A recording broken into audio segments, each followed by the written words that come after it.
What's going on, guys? It is Maskman here, and today I have something a little different for you guys. See, I just got back from my vacation in New York, and so I'm a little kind of worn out right now, and I'm trying to do a lot of work for the next stuff I'm going to be working on this year. And so I decided, what can I do to just pass the time a little bit before I do my next Let's Play next week? And, I was kind of arguing with myself about this one, but I've decided I will. This game is Dear Esther. Now then, this will not be your usual Let's Play where I talk over it and do all that kind of goofy stuff, because you don't need to do that in this game. Because you experience this game. It is a story. And I was always thinking, should I do it, or should I just let people experience it for themselves and go around themselves? And I thought, what about people that can't play the game or simply don't want to spend the money to try and get the game because it's not their kind of thing? Which I can understand. If you're not into that kind of game, don't get it. But I think everyone should at least experience the game, so that's what I'm going to do today. There will be no more talking after this intro is done. It'll be just the game. And I hope you guys enjoy.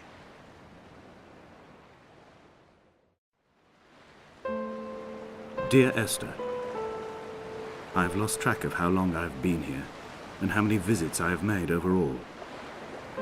Certainly the landmarks are now so familiar to me that I have to remind myself to actually see the forms and shapes in front of me.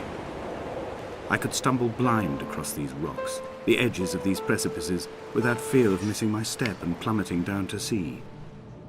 Besides, I have always considered that if one is to fall, it is critical to keep one's eyes firmly open.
Donnelly reported the legend of the hermit, a holy man who sought solitude in its most pure form.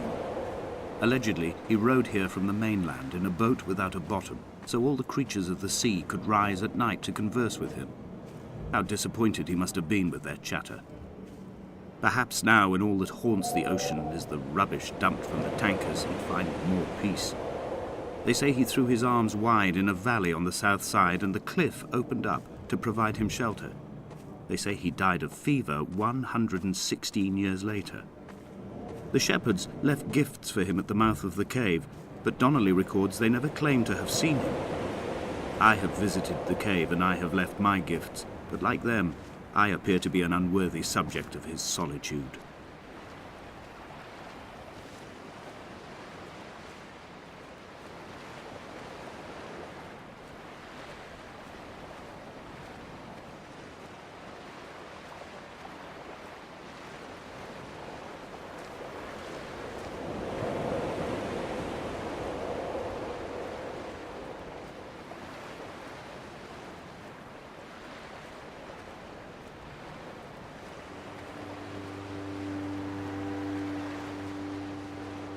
When you were born, your mother told me, a hush fell over the delivery room.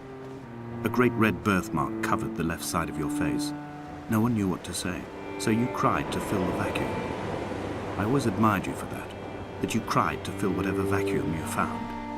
I began to manufacture vacuums just to enable you to deploy your talent.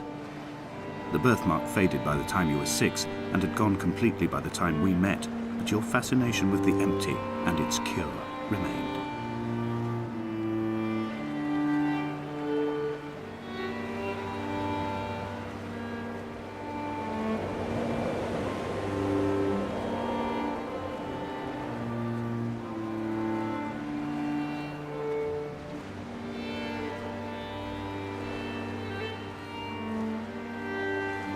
I have found the ship's manifest, crumpled and waterlogged under a stash of paint cans. It tells me that along with this present cargo, there was a large quantity of antacid yogurt bound for the European market. It must have washed out to sea. God knows there are no longer gulls or goats here to eat it.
The mount is clearly the focal point of this landscape.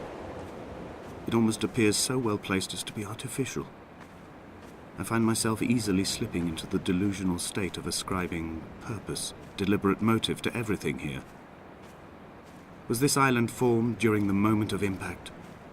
When we were torn loose from our moorings and the seatbelts cut motorway lanes into our chests and shoulders, did it first break surface then?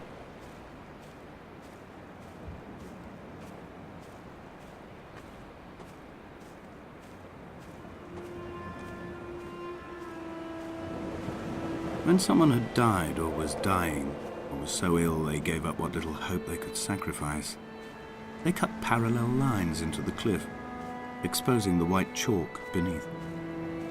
You could see them from the mainland or the fishing boat, and know to send aid or impose a cordon of protection, and wait a generation until whatever pestilence stalked the cliff paths died along with its hosts. My lines are just for this: to keep any would-be rescuers at bay. The infection is not simply of the flesh.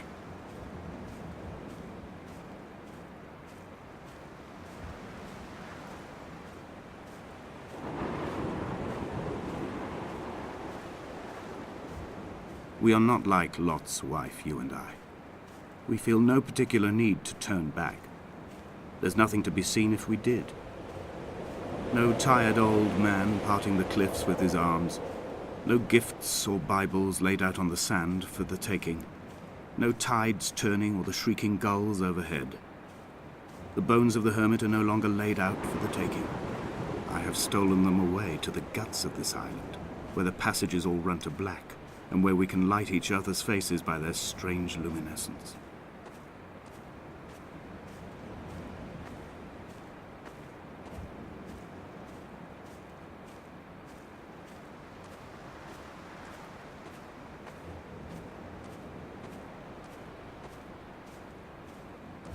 Dear Esther, I met Paul. I made my own little pilgrimage. My Damascus, a small semi-detached on the outskirts of Wolverhampton. We drank coffee in his kitchen and tried to connect to one another. Although he knew I hadn't come in search of an apology, reason or retribution, he still spiraled in panic, thrown high and lucid by his own dented bonnet. Responsibility had made him old. Like us, he'd already passed beyond any conceivable boundary of life. This hermit, this seer, this distant historian of bones and old bread, where did he vanish to? Why? Asked the farmers. Why? Asked Jakobsen. Why bother with your visions at all, if you're just to throw your arms up at the cliff and let it close in behind you and seal you into the belly of the island, a museum shut to all but the most devoted?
I dreamt I stood in the center of the sun, and the solar radiation cooked my heart from the inside. My teeth will curl, and my fingernails fall off into my pockets like loose change. If I could stomach, I'd eat, but all I seem capable of is salt water.